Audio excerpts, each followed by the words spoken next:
by Daisuke Wakabayashi. New York Times, May 14, 2018. Oakland, Calif.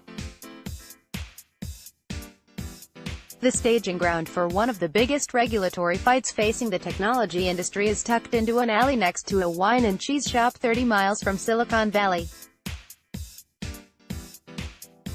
A barely furnished real estate office in an upscale Oakland neighborhood is the headquarters for backers of a proposed California ballot measure that would provide consumers with increased privacy rights, including the ability to demand that companies do not sell their personal data.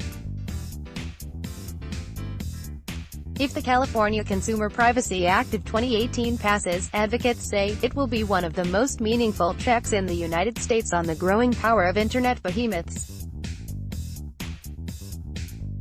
It's the passion project of an unlikely trio: a real estate developer, a former CIA analyst, and a financial industry executive. They say they have no political aspirations. They are not techies, and they are not run-of-the-mill privacy zealots. They say they are like many other Internet consumers, a little freaked out about tech firms gobbling up personal data. Get talking points in your inbox, an afternoon recap of the day's most important business news, delivered weekdays. Thank you for signing up. Sign up for more newsletters here. People want some basic rights, said Alistair McTaggart, 51, a real estate developer who has spent $2 million of his own money to get the measure off the ground. People are resentful, but accepting because there isn't any sense of control about their data. The measure would give consumers the right to ask companies to disclose what data they have collected on them, to demand that they not sell the data or share it with third parties for business purposes, and to sue or fine companies that violate the law.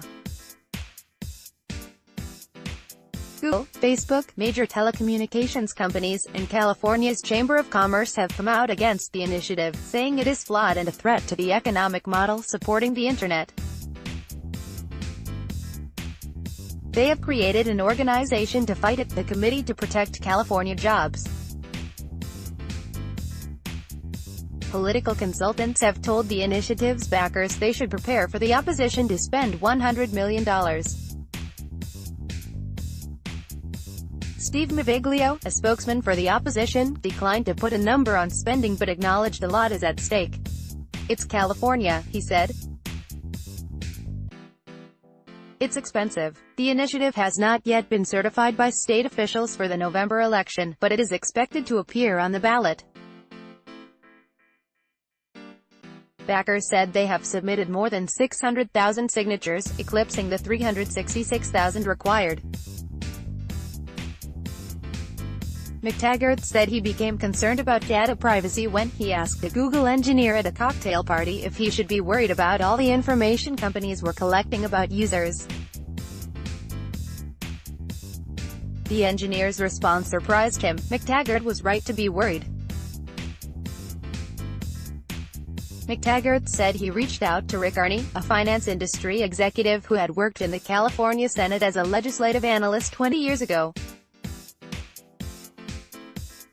Their children go to the same school, and McTaggart knew Arney was a supporter of ballot measures as a way for ordinary citizens to get things done, one of the reasons why it's brought as a ballot initiative is that there is consensus that Silicon Valley owns Sacramento, said Chris Hoofnagel, an adjunct professor at the University of California Berkeley School of Law and an advisor for the initiative. There's no prospect of any consequential consumer privacy legislation, but there was a small problem. Neither McTaggart nor Arney was a privacy expert or policy wonk. So they hired Mary Stone Ross, another neighborhood friend, who worked at the CIA and had been legal counsel for the House of Representatives Intelligence Committee, to oversee the effort.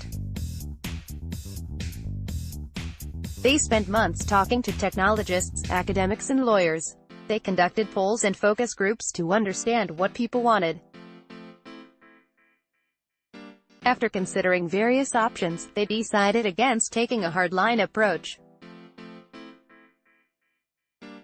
Companies could still use personal data for their own purposes to sell advertising or improve products. they would be restricted, however, from selling or disclosing that data for business purposes, upon a consumer's request. Gabriel Weinberg, chief executive of DuckDuckGo, a privacy-minded search engine, and a supporter of the California initiative, said he wished the measure had gone further, but any progress is good. "You have to start somewhere," he said. Hoofnagel said, however, that the measure's financial punishments for violators give the law teeth that previous attempts at privacy regulation lacked. It also takes a broader view of what constitutes personal information beyond real names and social security numbers, including biometric data and numbers that identify the devices people use.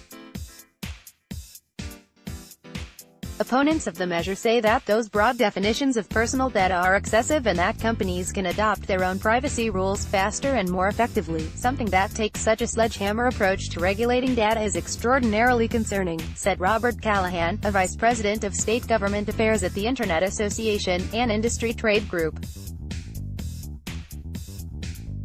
"We think the initiative is filled with flaws and it will have really dangerous consequences for the California economy, Google, Facebook, Verizon, Comcast, and at." After Mark Zuckerberg, Facebook's chief executive, testified on Capitol Hill about data privacy last month, the company said it was leaving the group even though it still had concerns about the measure and did not take back its initial contribution. Verizon also pulled out of the coalition earlier this month, saying it wanted to deal with privacy on a national level rather than a state-by-state approach.